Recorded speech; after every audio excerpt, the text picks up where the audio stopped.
जय श्री राम। प्यारे बंधुओं, पिछले पार्ट में हमने जाना कि ग्रहों की, नक्षत्रों की और राशियों की, ग्रह कितने होते हैं, कौन से उन ग्रहों के स्वामी हैं और ग्रहों का क्या हमारे जीवन पर प्रभाव पड़ता है। और उसके बाद हमने जाना नक्षत्र कितने होते हैं, नक्षत्रों के स्वामी कौन से हैं, सभी इसके बारे में हमने जानकारी ली। राशियों के बारे में भी पता किया कि राशियां कौन सी होती हैं, कितनी राशियां होती हैं, उन राशियों के स्वामी कौन से होते हैं।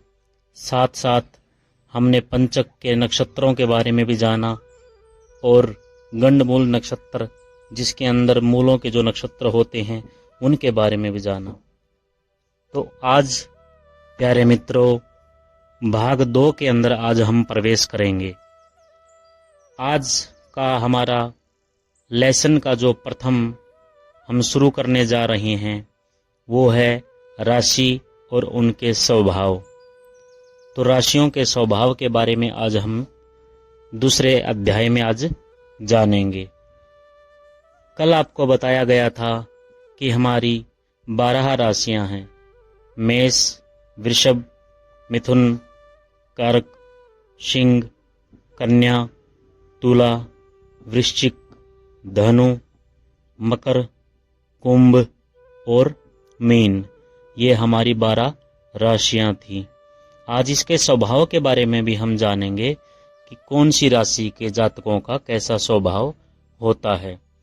देखिए, मुख्यतः 3 प्रकार के यहाँ स्वभाव का वर्णन है, जिस चर, स्थिर और द्विस्वभाव। ये 3 प्रकार के स्वभावों के बारे में आज बताया जाएगा। चर क्या है? देखिए, चर का मतलब है परिवर्तन होना। जिसमें परिवर्तन होने के अधिक चांस होते हैं उसे चर कहते हैं। चर का मतलब बदलते रहना। तो जिस राशि का जो चर का स्वभाव है उसके बारे में भी आज बात करेंगे। चर में कौन कौन सी राशियां आती हैं? पहली, चौथी, 7वीं और 10वीं। पहली राशि मेष आएगी, चौथी राशि कर्क आएगी, 7वीं राशि तुला और 10वीं राशि मकर। ये चर स्वभाव की राशियां हैं। इस राशि के जो जातक वह बड़े परिवर्तनशील होंगे। अचर राशि कौन सी हैं? दूसरी, 5वीं, 8वीं और 11वीं। ये अचर राशियां हैं। अचर में कौन कौन सी आ गई? दूसरी यानी वृष राशि, 5वीं राशि सिंह राशि, वृश्चिक 8वीं राशि और कुंभ 11वीं राशि। तो ये अचर राशि वाले, यानी कि जिसको हमने पहले भी आपको बताया है स्थिर, जिसको अचर भी कहते हैं। तो अचर राशि वाले ऐसे जातक स्थिर रहते हैं। इनके बदलने के चांस बहुत कम होते हैं। ये जैसे हैं वैसे ही रहते हैं। अगला स्वभाव के बारे में हम बात करेंगे। तो अगला स्वभाव आता है द्विस्वभाव। इसमें कौन कौन सी राशि हैं? तीसरी, छठी, 9वीं और 12वीं राशि। तीसरी राशि मिथुन हुई, छठवीं राशि कन्या, 9वीं राशि धनु, 12वीं राशि मीन। ये बड़ी कोमल राशि मानी जाती हैं। द्विस्वभाव का मतलब होता है कि ये परिवर्तनशील भी होंगे और स्थिर भी रहेंगे। इनमें दोनों प्रकार के स्वभाव देखने को मिलते हैं। इस प्रकार आपने चर, स्थिर और द्विस्वभाव के बारे में जाना। अब हम आगे बढ़ते हैं और जानते हैं राशियों के तत्वों के बारे में। आप सभी को पता ही होगा कि मानव शरीर हमारा पंच तत्वों से बना है। पृथ्वी, जल, वायु, आकाश और अग्नि, ये पंच तत्व हमारे माने गए हैं। अब देखिए, जो राशियां हमारी 12 राशि, इन्हीं 12 राशियों में केवल 4 तत्व ही शामिल किए जाते हैं, जिसमें अग्नि, पृथ्वी, वायु, जल, क्योंकि आकाश तत्व इसमें शामिल नहीं किया जाता। चलो जान लेते हैं कौन सी राशि का कौन सा तत्व है। देखिए, मेष राशि का अग्नि तत्व माना जाता है, वृष राशि का पृथ्वी, मिथुन राशि का वायु, कर्क राशि का जल, सिंह राशि का अग्नि, कन्या राशि का पृथ्वी, तुला राशि का वायु, वृश्चिक राशि जल, धनु राशि अग्नि, मकर राशि पृथ्वी, कुंभ राशि वायु और मीन राशि जल। ये इन 12 राशियों के तत्व थे, जिनके बारे में आपने तो क्रमबद्ध आप इनको लगाकर तत्व को आसानी से समझ सकते हैं। जैसे पहले हमने अग्नि लगाया, पृथ्वी लगाया, वायु लगाया, जल लगाया। इसी प्रकार इनको क्रमबद्ध आगे बढ़ाते जाइए तो आपको इन राशियों के जो तत्व है उसको समझने में आसानी होगी। तो अगली बात करते हैं राशियों की दिशा के बारे में। हमारी 4 दिशा हैं, पूर्व, पश्चिम, उत्तर, दक्षिण। वैसे तो शास्त्र के अनुसार हमारी 10 दिशाएं बताई गई हैं। पूर्व दिशा, अग्नि दिशा, दक्षिण दिशा, नृत्य दिशा, पश्चिम दिशा, वायव्य दिशा, उत्तर दिशा, ईशान दिशा और ऊर्ध्व और पाताल। ये 10 दिशाएं हमारी ज्योतिष शास्त्र के अनुसार वैसे 4 दिशाएं ही हमारी मानी गई हैं। इन्हीं 4 दिशाओं की 3-3 राशियां होती हैं। तो आइए जान लेते हैं कि इन 4 दिशाओं में वो कौन कौन सी 3 राशियां हैं। सबसे पहले पूर्व में देखेंगे हम, मेष राशि आ गई, दक्षिण में वृष राशि, पश्चिम में मिथुन राशि, उत्तर में कर्क राशि।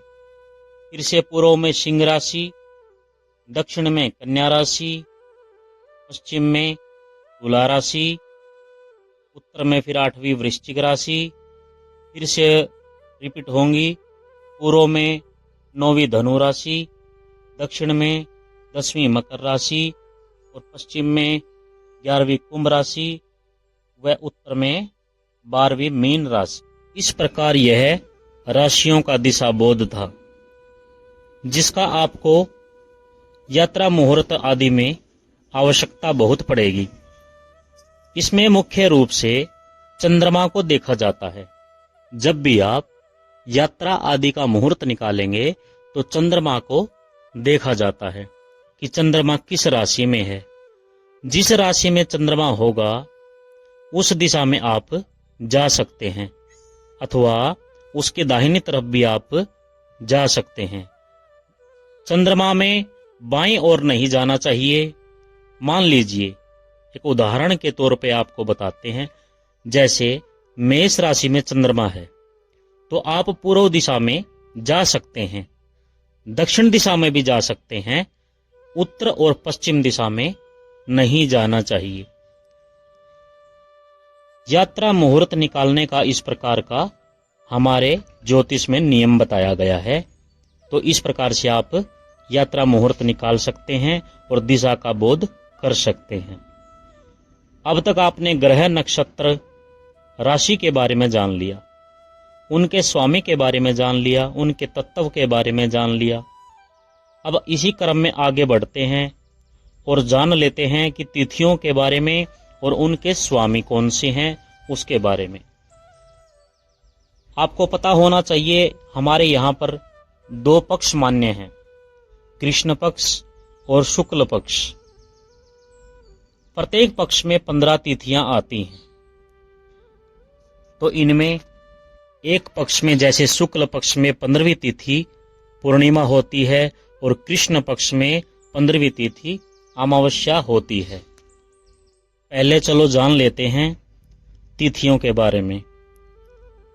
प्रतिपदा तिथि, द्वितीया, तृतीय, चतुर्थी, पंचमी, षष्ठी, सप्तमी, अष्टमी, नवमी, दसवीं, एकादशी, द्वादशी, त्रयोदशी, चतुर्दशी और 15वीं कृष्ण पक्ष है तो अमावस्या और शुक्ल पक्ष है तो पूर्णिमा।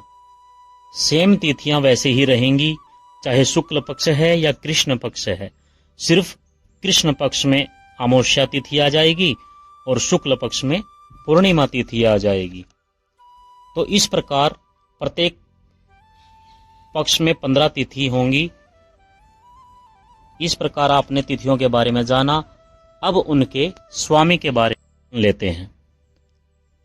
देखिए, प्रतिपदा तिथि है जो, उसका स्वामी अग्नि है। द्वितीया तिथि है, उसका स्वामी ब्रह्मा है। तृतीय तिथि, उसका स्वामी जो है वो गौरी है। चतुर्थी तिथि श्री गणेश जी हैं जो उसके स्वामी हैं।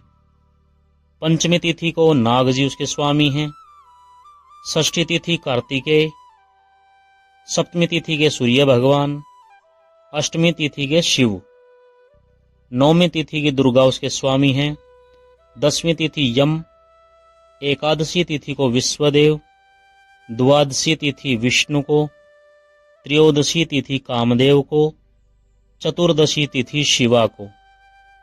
और शुक्ल पक्ष की अगर 15वीं तिथि माने तो पूर्णिमा, जिसको चंद्रमा को समर्पित है या चंद्रमा उसके स्वामी है। कृष्ण पक्ष हो तो उसकी 15वीं तिथि अमावस्या, जिसके स्वामी पितृदेवता या अर्यमा, ये भी पितरों के पितर हैं, यानी देवताओं के पितर देवता इसको माना जाता है। तो इस प्रकार आपने तिथियों के बारे में और उनके स्वामी के बारे में जान लिया। तो आज दूसरा अध्याय यहीं तक का। आप सभी को राधे राधे।